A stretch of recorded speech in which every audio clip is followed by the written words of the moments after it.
Well, welcome back. I hope you enjoyed finding out what your love language was.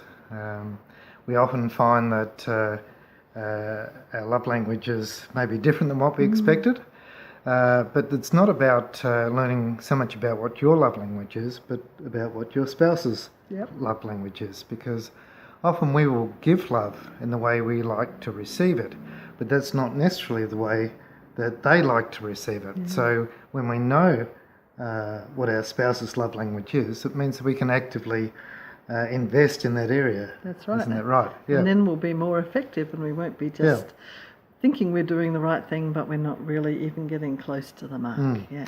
So in this session, I'd just like to talk about something that we call a love bank. Now, it's a bit like a bank where you put money, but in a love bank, you will invest in your spouse and you will put deposits in, won't you? Yep. And also Withdrawals. Yeah. Oh dear. Oh dear. And if we make too many withdrawals, we end up causing bankruptcy, just like in your normal bank account. If you just only put a little bit of money in here and there and you're continually taking out, you're going to get to the point where there's absolutely nothing left. So when we were first going out, as you do a lot of investing in your relationship because you're wanting to please that person. You're looking to get to a place where they would like you enough to marry you. And then we get married and then often we just run out of time. We focus on different things. We often focus on buying a house and improving our job and maybe investing in investments. And we have children who take away our focus from one another and we forget to invest. And because we just don't often have time and we don't focus on this relationship. And so then we end up making a lot of withdrawals. We have a lot of expectations on our spouse. We expect them to do this and to do that without being asked. We just expect them to produce certain things, and when we don't give anything back to them for what they do, we end up actually just causing basically this sense of being distant from one another. It's like feeling like you're just being used. Yeah. Instead of really appreciating one another. Yeah. And often comments come out like, you're treating me, you think I'm your mother or Slave or something like that, And then if thinking those things and making those sort of comments, it just really means that we haven't been doing enough investing in each other's love banks. And so, Ian, what are some of the Bible actually has something to say about this, and it's in Luke chapter 6. He talks about God and also ourselves. So if we could read Luke chapter 6. That would so we've talked in other sessions about the Bible being like an instruction manual for marriage, and in this case it's no different. So in Luke chapter 6, it says, "Help and give without expecting a return." Now that's radical, isn't it? Yeah, I reckon. We always expect a Would return. you go and put your money in the bank and not expect a return? No. But this is what the Bible's saying. He said, Jesus was talking here. He said, "You'll never, I promise, regret it. Live out this God-created identity the way our Father, this is our Father in heaven, lives towards us, generously and graciously, even when we're at our worst. Our Father is kind, so you be kind." And he goes on to say, don't pick on people, so don't pick on your spouse. And we can do this, can't we? We get hurt and we will pick on each other. Yep. Don't pick on people, jump on their failures, criticise their faults, unless, of course, you want the same treatment. We talk about sowing and reaping. We don't, it says, as you sow, so shall you reap. And so we don't want that criticism and that nitpicking coming back on us. So don't do it. Yeah. And I think as women, we are fairly bad at that because we often expect things out of our spouse, and when they don't produce what we have in our heart, we start telling them how they're getting it all wrong. It's not really that helpful, and because all it makes a man feel is like he's disrespected. That's right, yeah. So Jesus goes on to say, don't condemn those who are down. That hardness can boomerang. I love this Message version.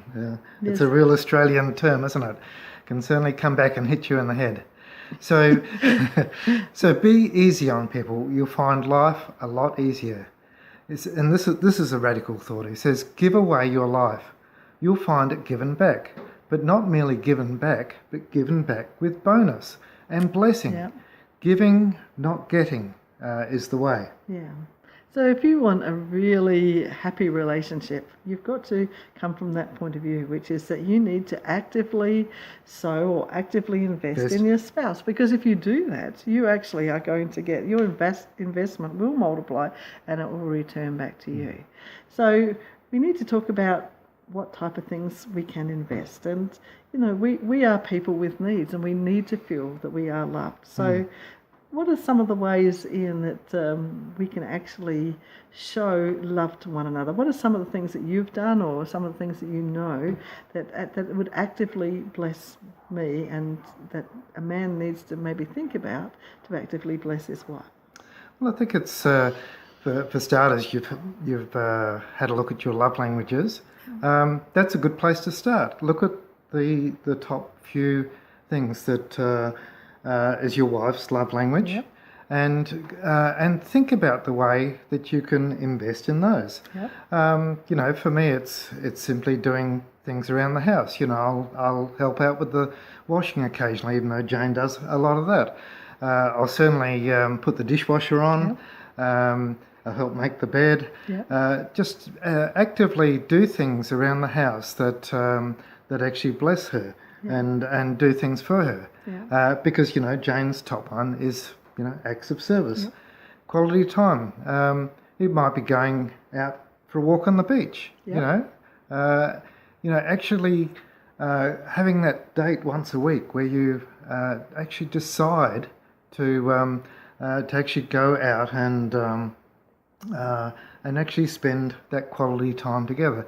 You don't have to spend a lot of money, just a cup of coffee or just even a walk in the park or down the beach. It makes a world of difference. But really, in a busy life, you do need to plan to do that, don't you? To actually lay down your life, even though you might not want to do it because you've been working all day or you're just tired, you don't feel like doing it, but, bless one another.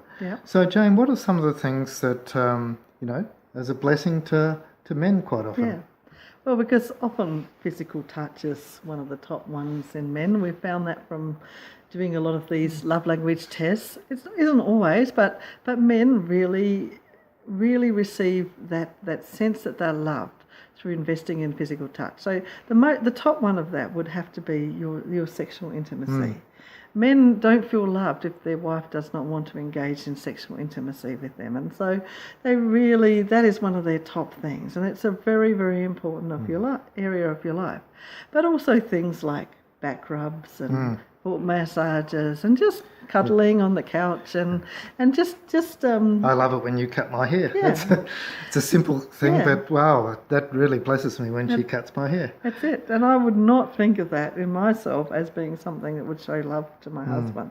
But just even like every morning when Ian wakes up, he has the first shower, and when I know he's hopped out of the shower, I just go and give him a hug. And that just makes him feel like I notice him, that he's valuable to me, and he is valuable to me. And another thing I think you really need to do, and this is science backs this up, is you need to look into each other's eyes and spend time just looking at each other and actually engaging with each other and not being so busy that you don't actually have time to actually notice the other person. So when you're going to work or when you're coming and going, just make sure you give each other a hug, a kiss, something that is going to invest into that physical So side you love of the each other. relationship. If words of affirmation are your thing, you will appreciate, your wife or husband saying, thank you for what you've done today. Notice these things. Actively look for ways to actually lay down your life and give out. And so, Jane, we've looked at the different ways that we can deposit into our love bank. What are some of the withdrawals that you can think of? Well, withdrawals are also related to those areas in which we really feel into our love bank. So if we really need words of affirmation, usually we find that the area that we'll feel most robbed is if our spouse uses harsh and cruel words on us. There's critical words and things that will just actually really make us feel bad about ourselves. When maybe they're angry with us or they feel that we haven't met at their expectation, we start to say things to them that we really shouldn't say. So that may not affect someone who's maybe their most important love language is gifts, because they'll feel loved if you have gifts, but it will affect the person who's, we all get affected by negative words, yes. but it will affect the person whose love language is in words of affirmation more. So if your love language is in the area of gifts and your husband couldn't care less about gifts, and Valentine's Day comes and no gift, birthday comes, no gift, Christmas comes and no gifts, or he might just give the wrong sort of gifts. He might just give you something that he wants and not something that blesses you. He may just give the wrong type of gift because he thinks that this is what you would like, and he's never really asked you or investigated to find out, does that type of gift bless you? And women can be fairly tricky. I'm talking about from the woman's point of view here. Like a woman might love having a gift of perfume, but if you don't give her the right type of perfume, the one that's the fragrance that she really loves, well, then you're going to actually not hit the mark. So my suggestion is for men, ask a lot of questions. It's always, or listen very carefully for clues as to specifics within these areas, or just ask her outright. Because really, if you don't quite hit the mark in the right thing, it's just still not going to bless, and it will make a withdrawal. And so other areas that you can, obviously, if physical touch is very important, and you never make love, you never touch one another, you never spend any time hugging or holding hands or anything like that, that's obviously going to be a problem. And of course, with physical touch, if you are abusive in this area and you actually hit someone or do something that is physically destructive, that is going to completely and utterly destroy. It really robs the bank, doesn't it? Yeah. So sometimes you might sow some good things into that love bank, but if you do something that's like I would call a critical area and it's totally destructive, you can actually have that bankrupt bank account overnight like that by doing something that is really seriously wrong. So other areas that can go wrong are obviously quality time. If you spend all your time at work, never come home, and you're always spending time with your mates on the sporting field, or you're out at the gym constantly, or you're out with your girlfriends constantly, or you spend all your time with your children and you never spend any time with your spouse, obviously that is another way of robbing the love bank. That's right. Yeah, so, and with acts of service, if you, that one's pretty easy, if you just leave your wife to do all the housework and you just sit there like you're the king of the castle and expected to be waited on hand and foot. And we have seen people that are like this, haven't we, Ian, that think the wife, she does all that type of work and you just sit there and demand this and demand that.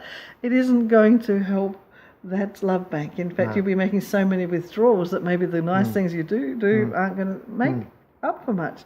Now, I don't know, I'm thinking about with men with acts of service. What type of acts of service might rob from a man? And I'm just trying to think there.